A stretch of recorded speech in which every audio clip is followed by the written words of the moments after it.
আমি এখানে half KG মাংস নিয়েছি। এই হাফ কেজি মাংস রান্না করে দেখাবো। কিভাবে আপনারা রান্না করবেন এই ভিডিও দেখে আপনারা তা শিখতে পারবেন।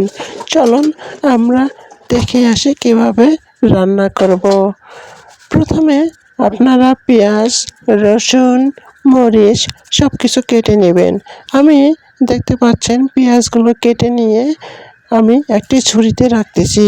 অপর পাশে দেখতে পাচ্ছেন আমার রসুন আছে, আমি রসুনগুলো কেটে নেব। পেঁয়াজগুলো খুব চাকা চাকা চাকা করে মতো করে আমি কেটে নিলাম। আপনারাও এভাবে কেটে নেবেন। এরপর দেখুন আমি 5-6টা পেঁয়াজ নিয়েছি। তারপর দেখুন আমি আদা নিয়েছি। আদাগুলো ছিলতে ছিলতে আমার হাতের ব্যথা উঠে গেছে। মাংসের মধ্যে আদার পরিমাণটা একটু বেশি করে দিতে হয়। আপনারা আদার পরিমাণটা একটু বেশি করে দিবেন। দেখতে পাচ্ছেন আমি কিন্তু আদার পরিমাণটা 4-5টি আদা নিয়েছি। আপনারা ইচ্ছা করলে 6-7টি নিতে পারবেন। আমি কাটারি দিয়ে কাটতে কাটতে কাটতে আমার হাতের ব্যথা উঠে গেছে। আমাকে হেল্প করার মতো কেউ নেই যে আমাকে কেউ হেল্প করবে। তাই আমি আদাগুলো কেটে সবগুলো আদা, পেঁয়াজ, রসুন এগুলো কেটে সুন্দরভাবে ধুয়ে নিচ্ছি। টিউবওয়েলে একা একা করতে করতে আমার কোমরের ব্যথা উঠে গেছে। এরপর আমি এগুলো বাটবো। দেখতে পাচ্ছেন আমি শিলপাটায় আদাগুলো নিয়েছি এবং এগুলোকে জোরে জোরে কষে কষে করে বাটা শুরু করে দিয়েছি। আপনারা খুব সুন্দর করে শক্তি দিয়ে, যত শক্তি আছে দেহে সব শক্তি প্রয়োগ করে আদাগুলো বাটবেন। মাংসে যত আদা দিবেন তত মাংসটি ভালো স্বাদ হবে। এই মাংসর পরিমাণটা তবে আদার পরিমাণ একটু বেশি হবে। আমি হাফ কেজি মাংসে দেখুন আমি 4-5টি আদা নিয়েছি।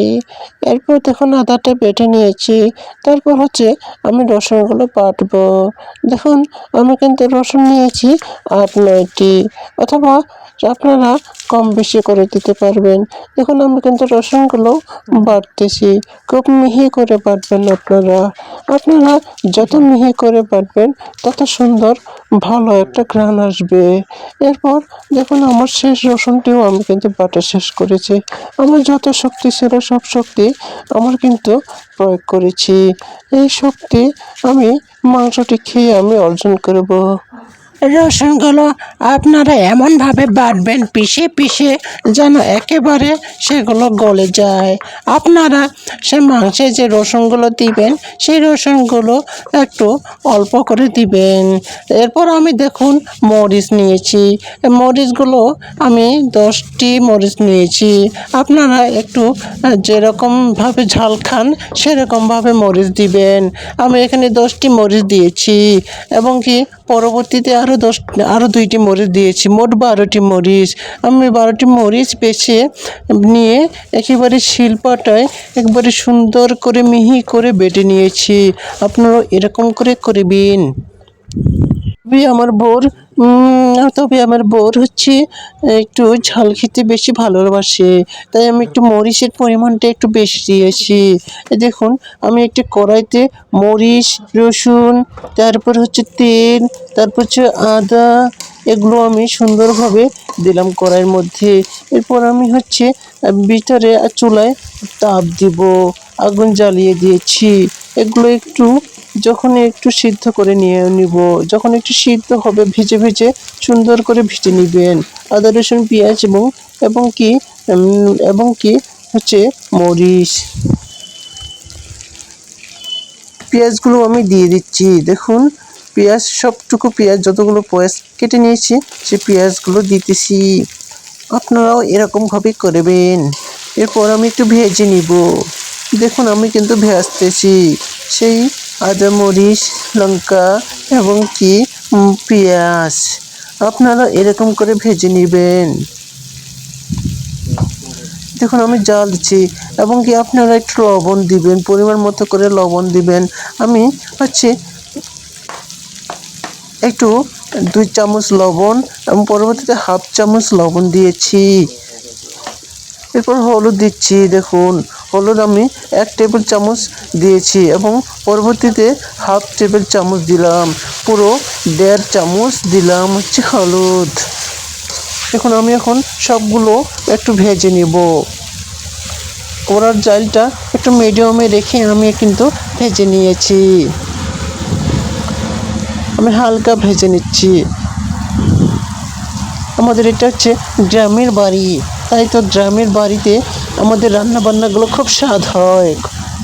আমাদের গ্রামের বাড়িতে সবাই হচ্ছে চুলার মধ্যে খড়ি দিয়ে রান্নাবান্না করে, লাকড়ি দিয়ে রান্নাবান্না করে। দেখুন আমার প্রায় কিন্তু সুন্দর একটা কালার চলে আসছে। এরপর হচ্ছে আমি আমার মাংসগুলো দিয়ে দিলাম। এখানে হাফ কেজি মাংস রয়েছে, আমি হাফ কেজি মাংস দিয়ে দিলাম এবং একটু নেড়ে চেড়ে দিচ্ছি।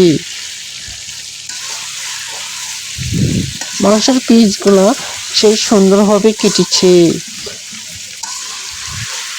এখন সবগুলো একটু নেড়ে চেড়ে দিচ্ছি, আপনারাও এমন করে নেড়ে চেড়ে দিবেন। যখনই নেড়ে চেড়ে দেওয়া শেষ হবে তখনই আপনারা চুলার জালটা একটু মিডিয়াম করে দিবেন।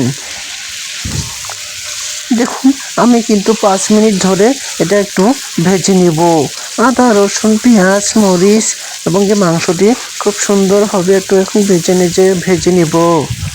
আপনারা এভাবে করবেন, তাহলে দেখবেন মাংসটি খেতে খুব সুস্বাদু হবে। এরপর দেখতে পাচ্ছেন আমি কিভাবে রান্না করতেছি। ওরে বাবারে কি জাল, কি তাপ! আমি একটু তাপের পরিমাণটা একটু বেরিয়ে দিলাম, আর একটু আমি তেল দিয়ে নিচ্ছি। আমার তেলের পরিমাণটা একটু কম হয়ে গেছে, তাই তো আমি আর একটু তেল দিয়ে নিলাম। এরপর আমি জল ঢেলে দিলাম। এরপর আমি দেখুন কতটুকু জল দিয়েছি, মাংসগুলো ডুবো ডুবো ভাব হয়েছে। এরকম করে আপনারা জল দিবেন, পানি দিবেন। মাংসটা এখন আমি সিদ্ধ করে নেব। মাংসটা এরপর আমি সিদ্ধ করে নেব। দেখুন চুলার জালটা এখন আমি হাই স্পিডে বেরিয়ে দিলাম। এরপর আমি ঢাকনা দিব। ঢাকনা দিয়ে আমি হচ্ছে প্রায় 10 মিনিটের মতো জাল দিব। আমি তেলগুলো একটু তুলে নিলাম। তেলগুলো তুলে না নিলে এগুলো হচ্ছে একেবারে সিদ্ধ হয়ে গলে যাবে, তখন তেল আর খুঁজেই পাওয়া যাবে না। আপনারা তেলগুলো একটু তুলে রাখবেন, পরে আপনারা দিয়ে দিবেন মাংসে।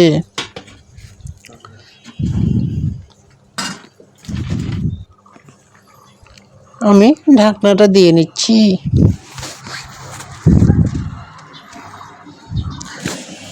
আপনারা 5 মিনিট পরে একটু ঢাকনাটা তুলে দেখবেন যে মাংসটা কড়াইয়ের মাঝে লেগে গেছে কি না।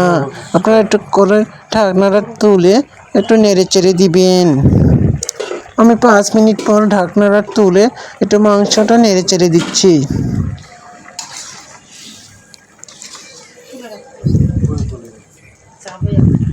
সুন্দর একটা ঘ্রাণ চলে আসছে। আমার মাংসটা সিদ্ধ হইতে হইতে আমি ততক্ষণে একটি গান বলতেছি আপনাদেরকে। আমি একটি গান শোনাতে চাচ্ছি। সুখে থাকার সবই না দিলা, সুখ তো দিলা না, কত চোখে আছি বেঁচে খবর নিলা না, বিধি খবর নিল না। ও আমার গান শুনে মনে হচ্ছে অনেকে হার্ট অ্যাটাক করে ফেলছেন, তাই না? হার্ট অ্যাটাক করাই দরকার। আমি তো চাচ্ছি আপনারা আমার গান শুনে হার্ট অ্যাটাক করে ফেলুন। দেখুন আমার মাংসটা কিন্তু সেই চরমভাবে সিদ্ধ হয়ে গেছে। আপনারা এইভাবে সিদ্ধ করে নেবেন। যত ভালো সিদ্ধ হবে মাংসটা তত খেতে সুস্বাদু হবে। আমি আবারও একটি গান শোনাচ্ছি আপনাদেরকে। বোঝে না সে বোঝে না, বোঝে না সে বোঝে না,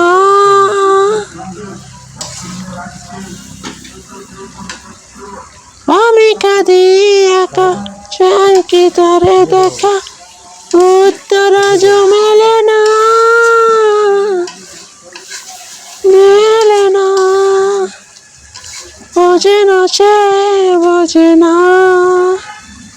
সে তো আজ বোঝে না।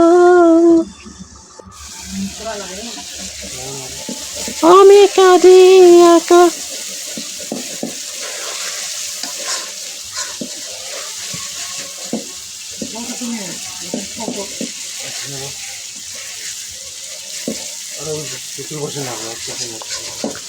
ওরে বাবা রে, আমি মাংসটা এখন ভেজে নিচ্ছি। দেখুন কি সুন্দর কালার চলে এসেছে মাংসের।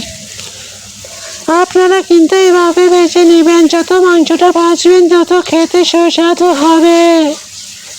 আহা, কি সুন্দর কালার চলে আসছে, দেখতে পাচ্ছেন মাংসটা কি সুন্দর কালার এসেছে।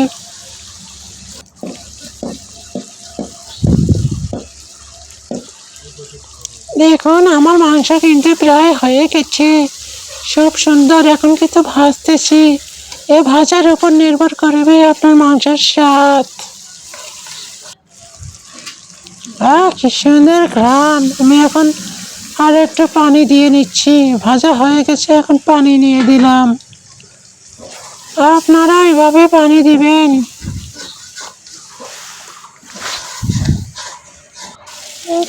আবারও পানি দিয়ে পানিটা শুকিয়ে নিয়ে আমি আবার ভেজে নিচ্ছি মাংসটা।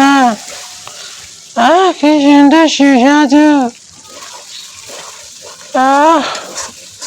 এরকম সুস্বাদু মাংস যদি রান্না করে খাওয়ান অতিথিদেরকে, অতিথি বারবার খেতে চাবে এরকম মাংস। আমি কিন্তু আরো জল দিয়ে দিছি। এই জলটি কিন্তু আমার এখন একটু রসালো ভাব থাকবে মাংসে, আর কিন্তু আমি জল দিব না। দেখুন আমি এখন দিয়ে দিলাম মশলা বাটা, সেই মাংসের মশলা বাটা, সেই ঐতিহ্য মশলা, এটা দিয়ে দিলাম।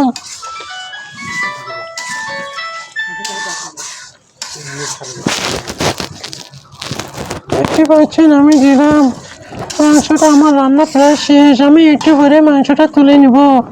এই ঢাকনা দিয়ে দিলাম।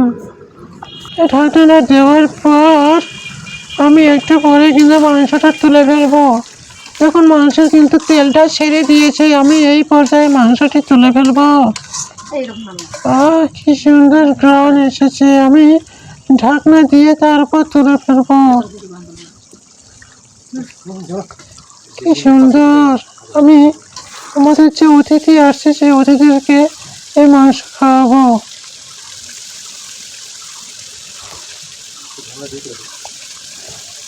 মাংস ঢাকনা দিয়ে দিলাম এবং কি আমি এখন তুলে ফেলছি কড়াই। আমার মাংস রেডি, দেখতে পাচ্ছেন কি সুন্দর কালার হয়েছে। যে আমি ভাতও নিয়েছি, এখন আমি খাবো।